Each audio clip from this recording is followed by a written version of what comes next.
Hello students, welcome to my YouTube channel Vidhi classes. आज के इस वीडियो में हम मध्य प्रदेश राज्य शिक्षा केंद्र भोपाल द्वारा जारी लर्निंग आउटकम्स आधारित लर्निंग ऐप सामग्री के अंतर्गत ब्रिज कोर्स कक्षा 8 विषय गणित की वर्कशीट नंबर 1, 2 व 3 को हल करना सीखेंगे। तो चलिए शुरू करते हैं आज का वीडियो। तो देखिए, यहाँ पर हम विषय गणित के लिए वर्कशीट पर कार्य करेंगे तथा वर्कशीट को हल करना सीखेंगे। यहाँ पर दिया गया है अनुक्रमणिका, जिसके आधार पर कुछ अवधारणा है। तो इन अवधारणाओं को वर्कशीट में डिवाइड किया गया है।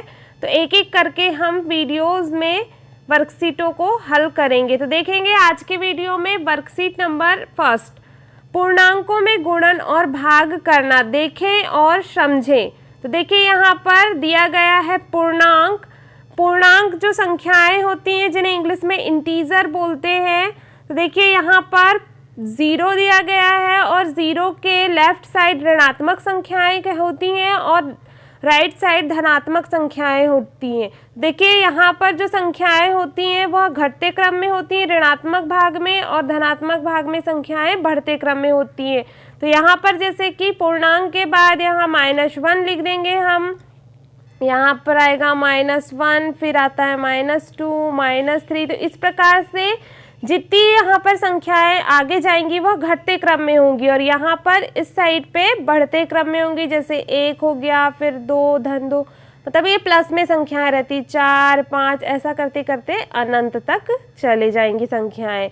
तो इस प्रकार से यहाँ पर कमी 6 निकालना हानि, और यहाँ पर ज़्यादा वृद्धि जमा करना लाभ, ये सारे बढ़ती हुई संख्याओं के लिए उदाहरण है। और यहाँ पर कमी होना या क्षय या निकालना या हानि, ये सब ऋणात्मक संख्याओं के लिए दिया गया है और ये धनात्मक संख्याओं के लिए। अब देखिए, यहाँ पर चिन्ह दिए गए हैं। पूर्णांकों का गुणन और पूर्णांकों का भाग कैसे होता है। तो देखिए, जब 2 प्लस की संख्याओं का गुणा होता है तो आंसर में बराबर में प्लस का ही साइन आता है, और जब 2 माइनस वाली संख्याओं का ऋणात्मक संख्याओं का गुणा होता है तो उनका गुणनफल प्लस होगा। फिर अगर एक संख्या प्लस की हो और एक संख्या माइनस की हो तो उनका गुणनफल ऋणात्मक आएगा, और अगर एक संख्या जो सामने वाली संख्या माइनस की हो और बाद वाली संख्या प्लस की हो तो उनका गुणनफल भी माइनस आएगा। इसी प्रकार से देखेंगे यहाँ पूर्णांकों का भाग। देखिए, यहाँ पर 2 प्लस की संख्याएं अगर भाग में है तो उनका भागफल प्लस आएगा, और जब 2 माइनस वाली संख्याओं का को भाग दिया जाता है तो उनका भागफल प्लस आएगा, और एक प्लस और एक माइनस वाली संख्या का भाग दिया जाए तो भागफल माइनस आएगा, और एक संख्या जो है माइनस में है और एक संख्या प्लस में है, अगर इन दोनों का भाग देंगे तो जो भागफल आएगा वो ऋण आएगा। तो इस प्रकार से हमने देखा पूर्णांकों का गुणन एंड पूर्णांकों का भाग। तो यहाँ पर उदाहरण दिए गए हैं, तो इन उदाहरणों के द्वारा और अच्छे से हम समझ लेते हैं कि पूर्णांकों का गुणन कैसे होता है तथा संख्याओं का गुणा कैसे होता है उनके साथ। देखिए, यहाँ पर +4 और +8, एक्चुअल में जो प्लस का साइन होता है वो किसी नंबर के सामने होता है और उसे शो नहीं किया जाता। तो यहाँ पर जो 4 है वो भी प्लस का है और 8 जो है वो भी प्लस का है। दोनों को मल्टीप्लाई करेंगे तो आंसर 32 आएगा। 8 चौके 32 होता है। इसी प्रकार से यहाँ पर देखिए, अब यहाँ पर जो 8 है वह माइनस में हो गया। अब इन दोनों का अगर गुणनफल देखेंगे तो यहाँ पर माइनस हो जाएगा, यहाँ पर प्लस साइन है और यहाँ माइनस, प्लस माइनस का माइनस हो जाएगा, और 8 चौके 32। इसी प्रकार से यहाँ माइनस है, यहाँ प्लस है, तो यहाँ पर 8 चौके 32 साइन माइनस का आएगा। इसी प्रकार से 8 चौके 32, लेकिन यहाँ माइनस और माइनस साइन का गुणा होगा तो +32 आंसर आएगा। अब देखेंगे भाग, पूर्णांकों का भाग देखते हैं। देखिए, यहाँ पर 8 जो है वह प्लस का है और 4 भी प्लस का है, तो दोनों को भाग देंगे। 4 दूनी 8, तो यहाँ पर आंसर 2 आया। उसी प्रकार से 4 दूनी 8, लेकिन माइनस का 8 है तो यहाँ पर जो भागफल आएगा वो माइनस का होगा। इसी प्रकार से ऋण 4 दिया गया है और 8, यहाँ पर भी 4 का 8 में भाग देंगे, 2 बार जाएगा, लेकिन ऋण का 4 है इसलिए आंसर भागफल ऋण 4 आएगा। और अब देखिए, यहाँ पर ऋण 8 भी जो है माइनस वाला है और ऋण 4 माइनस का है, तो ऋण 4 का भाग ऋण 8 में देंगे तो ऋण का साइन कट जाएगा एक दूसरे से, और यहाँ पर आंसर आ जाएगा भागफल 2 आ जाएगा। तो तो देखिए यहाँ पर उदाहरण दिया था, इन उदाहरण के आधार पे हम इस सवालों को हल करने का प्रयास करते। तो यहाँ लिखा है यहाँ पर प्रयास कीजिए। देखिए हम इन सवालों को हल करते हैं तो देखेंगे यहाँ मल्टीप्लिकेशन होगा, प्लस का 2 है और प्लस का 11 है, दोनों का गुणा हो जाएगा तो कितना आंसर आएगा, 22 आएगा। 11 दूनी 22। इसी प्रकार से देखेंगे 6 चौके 24, लेकिन ऋण का 4 है, 6 भी जो है ऋण का है तो क्या हो जाएगा, ऋण का धन हो जाता है, यहाँ पर 24 आ जाएगा। फिर है 15 और 1, तो 1 ऋण 1 है और धन का 15 है, यहाँ पर गुणा करेंगे तो 15 आएगा और ऋण का इस 15 के सामने वाले धन से गुणा होगा तो क्या आ जाएगा, ऋण का 15।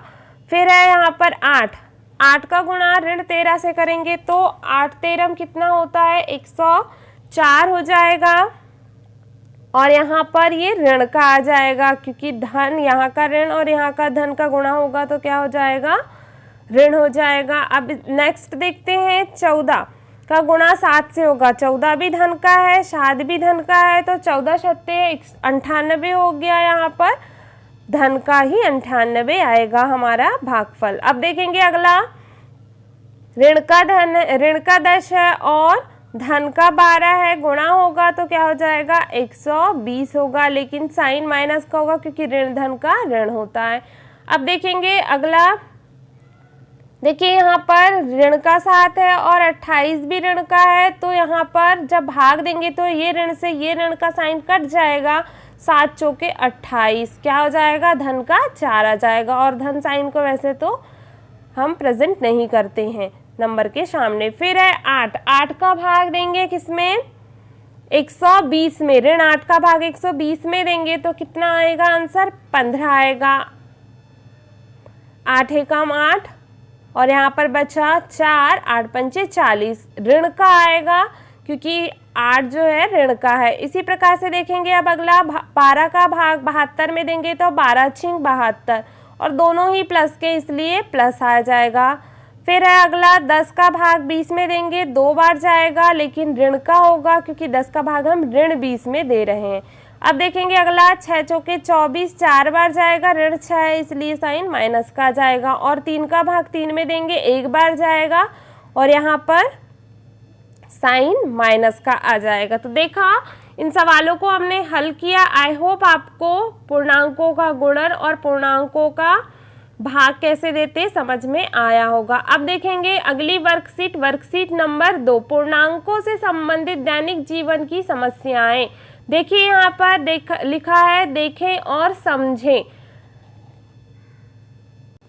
यहाँ पर समुद्र तल से देखिए ऊंचाई दी गई है, तो समुद्र तल वाला जो भाग है वह उसको 0 माना गया है, मतलब यह पूर्णांक है। और इसके जो ऊपर वाला भाग है वो प्लस वाला है और नीचे वाला भाग ऋणात्मक वाला है। तो जब हम नीचे समुद्र के और गहराई में, तल से गहराई में जाते हैं तो वह माइनस में आ जाएगी संख्याएं, और अगर ऊंचाई में जाते हैं ऊपर की तरफ तो वह प्लस में आ जाएंगी। इसी प्रकार से अगला देखो टेम्परेचर दिया गया है डिग्री सेल्सियस में, इसमें भी यहाँ पर जो टेम्परेचर है वो पूर्णांक 0 है और 0 के ऊपर पे अगर हम देखेंगे तो ये प्लस वाली संख्या है, मतलब गर्म वाला क्षेत्र आ जाएगा। और नीचे पे अगर जाएंगे हम तो यहाँ पर ठंडा वाला क्षेत्र आ जाएगा, माइनस वाला आएगा, तो यह ठंडा क्षेत्र कहलाएगा। इसी प्रकार से यहाँ पर दिया गया है, देखिए एक नंबर लाइन दी गई है जिसमें यहाँ पर 0 है, इसके इधर ऋणात्मक संख्याएं और इधर पे लेफ्ट साइड में ऋणात्मक संख्याएं और राइट साइड में धनात्मक संख्याएं। तो यहाँ पर लिखा गया है कि 10 उधार होना, हानि होना, कमी होना, क्षय होना, ये सब ऋणात्मक संख्याओं की तरफ जाता है। और यहाँ पर प्लस में हमने देखा था प्राप्त करना, लाभ होना, ये बढ़ना, ये सारी चीज़ें जो है धनात्मक साइन की ओर जाती हैं। तो आई होप आपको ये समझ में आ गया होगा। अब देखते हैं इससे संबंधित सवाल। प्रयास कीजिए, एक कमरे का तापमान 40 डिग्री सेल्सियस है, उस कमरे को ठंडा करने के लिए कमरे के तापमान को 40 डिग्री सेल्सियस से 5 डिग्री सेल्सियस प्रति घंटे की दर से कम करने की आवश्यकता है। प्रक्रिया के शुरू होने के 10 घंटे बाद कमरे का तापमान क्या होगा।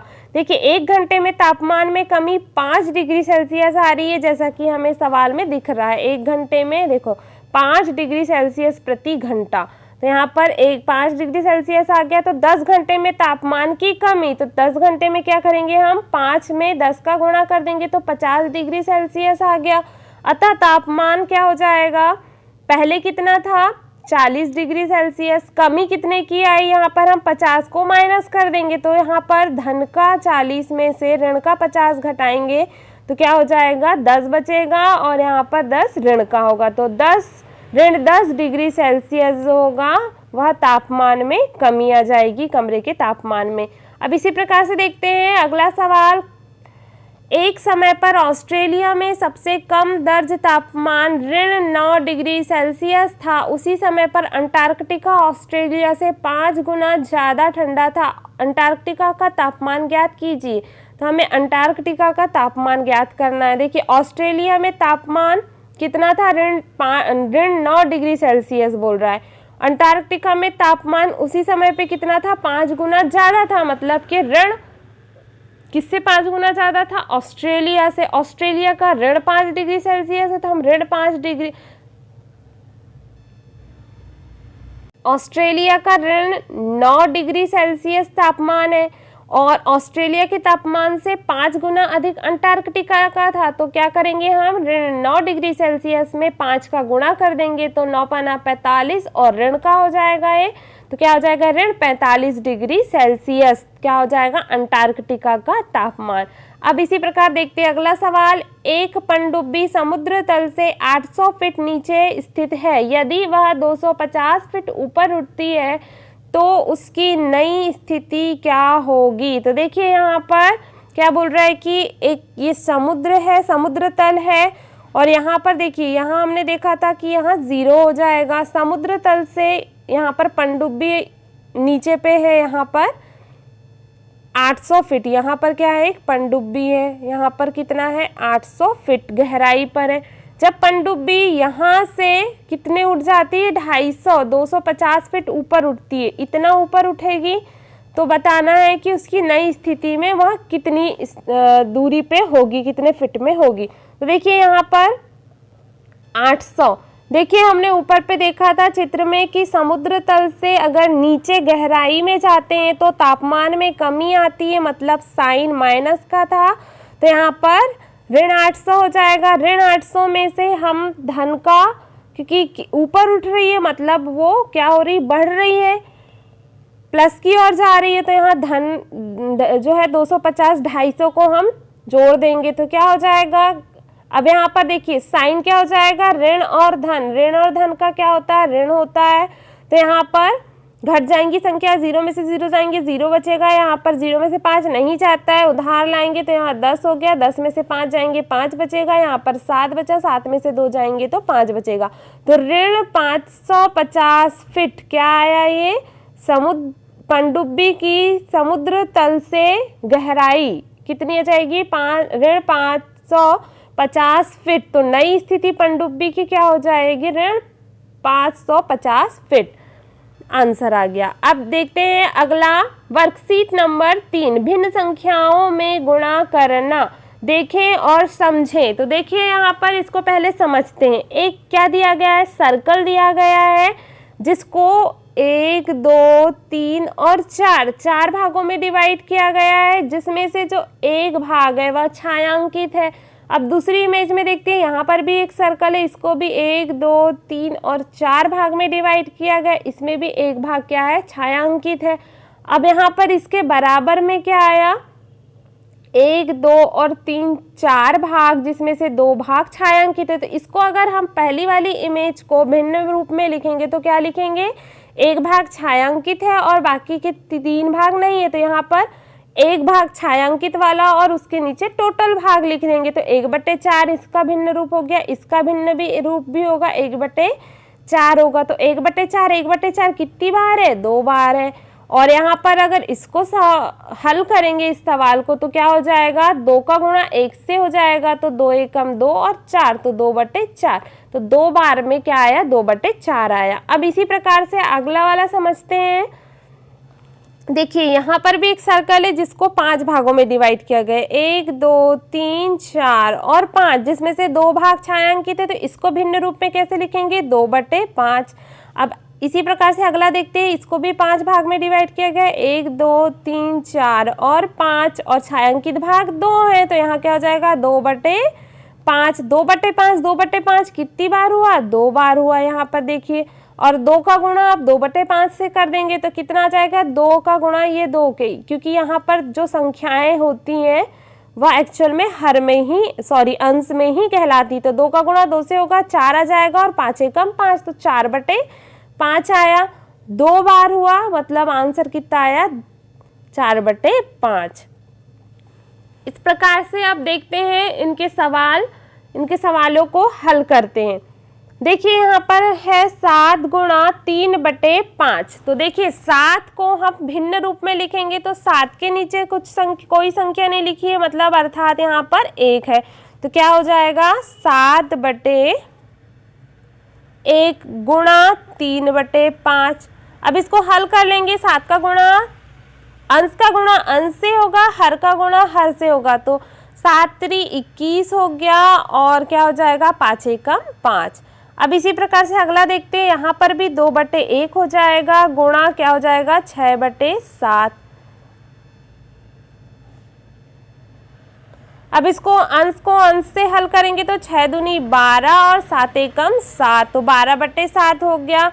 अब इसी प्रकार से अगला तीसरा नंबर वाला सवाल देखते हैं, इसको हल करेंगे तो यहाँ क्या हो जाएगा, 11/1, कोई संख्या नहीं है 11 के हर में, तो इसे हम 11/1 लिखेंगे, और यहाँ पर 4/7 हो जाएगा। अंश का गुणा अंश से होगा तो क्या हो जाएगा, 11 चौके 44, और यहाँ पर 7 एकम 7, तो 44/7 हो जाएगा। अब इसी प्रकार से अगला देखते हैं, चौथा वाला सवाल।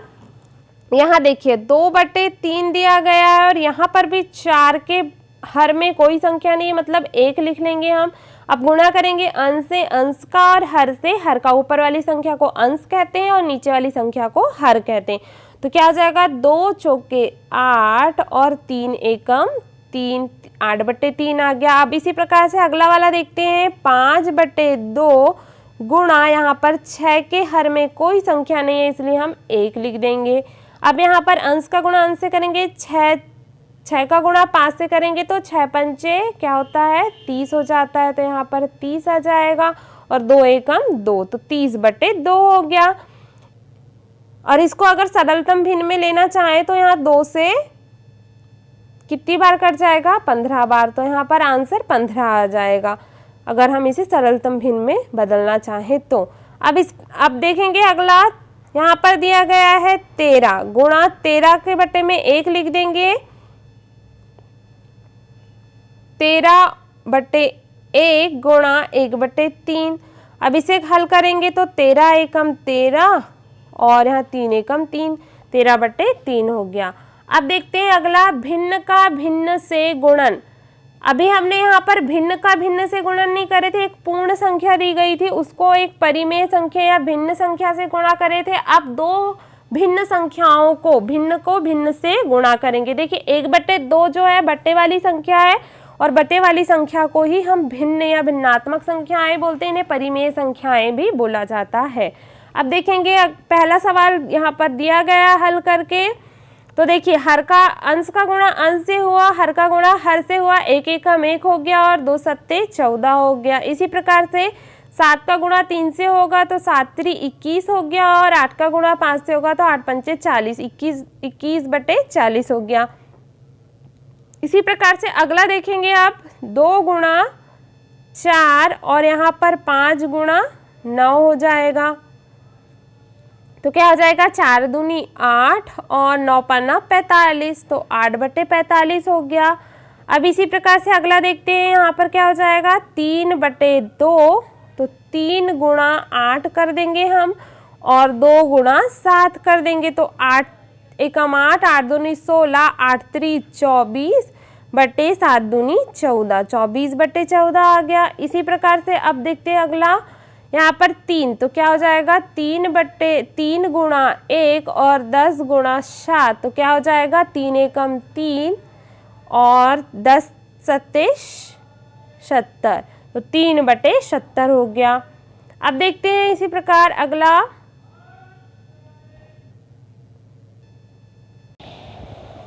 देखिए यहाँ पर भी 2 सवाल करके दिया हुआ है। यहाँ पर एक चीज लिखी है, नोट लिखा है कि 2 उचित भिन्नों का गुणनफल उनमें से प्रत्येक भिन्न से कम है। देखिए यहाँ पर, तो देखिए उचित भिन्न वर्ड आया है। उचित भिन्न किसे कहते हैं? ऐसा भिन्न जिसमें अंश छोटा हो और हर बड़ा हो, वह क्या कहलाता है? उचित भिन्न कहलाता। तो देखिए पहले वाले इसमें जितने भी भिन्न दिए गए हैं उसमें अंश जो है छोटा है और हर बड़ा है, यह उचित भिन्न कहलाता है। तो देखिए 2 उचित भिन्नों का गुणनफल, तो यहाँ पर देखिए ये 2 उचित भिन्न हो गए क्योंकि इसमें अंश छोटा है हर बड़ा है, इसलिए उचित भिन्न। तो 2 उचित भिन्नों का गुणनफल उनमें से प्रत्येक भिन्न से कम है। उनमें से प्रत्येक भिन्न से कम है मतलब जो गुणनफल आया उनमें से वह जो गुणनफल है वो प्रत्येक भिन्न से कम होगा। अब देखेंगे अगला, यहाँ पर देखिए इसे भी हल करके बताया गया है उदाहरण। तो 7 से गुणा 5 का होगा, अंश का अंश से हो जाएगा, तो 7 पाना 35 और 3 दूनी 6। इसी प्रकार से 6 चौके 24 और 5 तिया 15। अब इसी प्रकार से अगला हल कर लेते हैं हम। यहाँ पर दिया गया है 9 बटे 2 और 7 बटे 4, तो इसको गुणा करेंगे, 9 का 7 से गुणा हो जाएगा और यहाँ पर क्या हो जाएगा 2 का गुणा 4 से होगा, तो क्या हो जाएगा 9 7 63 बटे 2 चौके 8, तो 63 बटे 8 हो गया। इसी प्रकार से अगला देखेंगे 9वां वाला प्रश्न, क्या हो जाएगा 3 का 8 से गुणा होगा,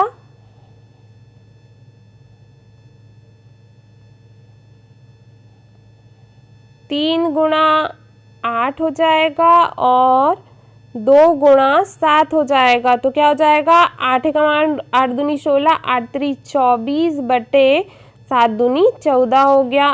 इसी प्रकार से अगला देखेंगे 10वां वाला, 8 का गुणा 5 से होगा और 3 का गुणा 4 से होगा, तो क्या हो जाएगा 8 पंचे 40 बटे 4 तिया 12, तो 40 बटे 12 हो गया। अब देखिए यहाँ पर भी एक दिया गया है फैक्ट या नोट, 2 विषम भिन्नों का गुणनफल उनमें से प्रत्येक भिन्न से बड़ा है।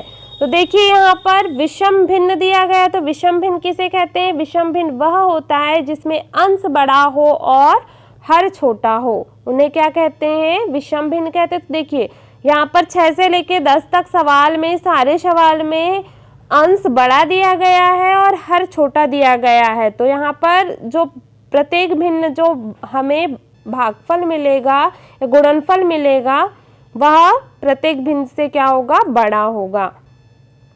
तो देखा स्टूडेंट्स, इस वीडियो में हमने कक्षा 8 विषय गणित के लिए लर्निंग आउटकम्स पर आधारित लर्निंग एप सामग्री के अंतर्गत वर्कशीट नंबर 1, 2 व 3 को हल किया। आई होप आपको वीडियो अच्छा लगा हो। अगर वीडियो अच्छा लगा हो तो वीडियो को लाइक करिए तथा अपने फ्रेंड्स के साथ इस वीडियो को अधिक से अधिक शेयर करिए तथा मेरे चैनल में नए हैं तो चैनल को सब्सक्राइब करिए तथा बेल आइकन को भी प्रेस कर दीजिए ताकि इसी तरह के और भी वीडियो आपको प्राप्त हो सके। Thank you for watching my video.